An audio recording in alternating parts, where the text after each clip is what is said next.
আসসালামু আলাইকুম। ওয়ালাইকুম আসসালাম রহমতুল্লাহ। দাদা কেমন আছেন? আলহামদুলিল্লাহ ভালো, আল্লাহ ভালো রাখছে।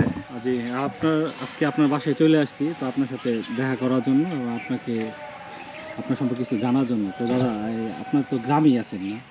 আমি গ্রামেই বেশিরভাগ থাকতেছি, কারণ এই যে হাওর আমার, এই যে হাওর, এই হাওরে এই দাওয়া হাওরে লাগছে, দাওয়া নিজে খাইতে পারি। নিজে চলতে পারেন? হ্যাঁ, জি জি আচ্ছা। জি। দাদা আপনি তো ওই যে আপনার যে বন্ধু ফজলু, হ্যাঁ, উনি তো শুনছি যে দুনিয়াতে নাই বা মারা উনি গেছে। কিছুদিন আগে 5-6 মাস হয়েছে উনি মারা গেছে। আচ্ছা, তো ওনার জন্য কি অনেক কষ্ট লাগে? অবশ্যই কষ্ট লাগতে পারে, আর কষ্ট লাগলে তো কোনো লাভ নাই, কারণ সবাই যেতে হবে। আচ্ছা আচ্ছা। তো আপনার লাস্ট ওনার সাথে কি কথা হয়েছিল মনে কি আছে আপনার বন্ধুর সাথে? লাস্টে কথা হয়েছে, সে বলছে যে বাবা আমার শরীরটা খারাপ লাগতেছে। আমি বলি আমি ঢাকা থেকে আইতাছি, আবার পরে তোকে আমি হয়তো ঢাকা হাসপাতালে নয়তো এই সরপাড়া ময়মনসিংহ হাসপাতালে আমি তোকে নিয়ে যাবো। হুম, বলেছে বাবা আপনি আহ্বান চালাইয়া। এরপরে আমি একটা প্রোগ্রাম আছেন, এই প্রোগ্রামে চলে গেছি। প্রোগ্রামে চলে যাওয়ার পরে বাদে শুনলাম পরের দিনেই শুনলাম খবর গেল যে হঠাৎ করিয়া আমার বাড়িতে ছিল, বাড়িতে গেছে, যাওয়ার পর কে কে কাজ করতেছে, কাজ করাতেছে, ফুরে গেছে গা।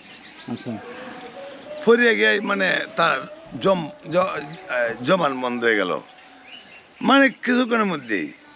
বাদে মামার সে চালালিয়া ফোন দিল, আমার ফোন দিল, ফেরত দিচ্ছে।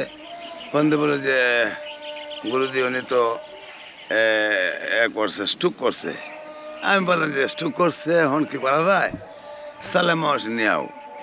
তা আমি এমনিতে ফোন দিলাম ঢাকা থেকে, এমনিতে মহসিন নেওয়া লাগছে না।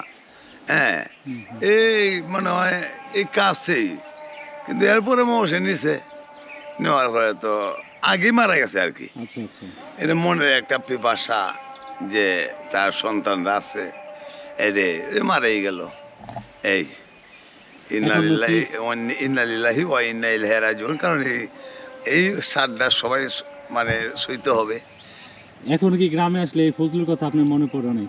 না ওই ফজলু তো মনে করো না কেন, ফজলু ভিডিও তো আমার অনেক অনেক ভিডিও আছে, এই ভিডিওতে এই আমি ফজলুর সাথে? হ্যাঁ, অন্য তো আমি তার ভিডিও দিই করি, কারণ আমার শুরু সময় সাথে না, ল্যাংটা গালের সাথে না, আচ্ছা আচ্ছা, ল্যাংটা গালের সাথে যায়, তারে তো আর ভোলা যায় না। বলা যায় না। হ্যাঁ, ঠিক আছে। এই আর কি।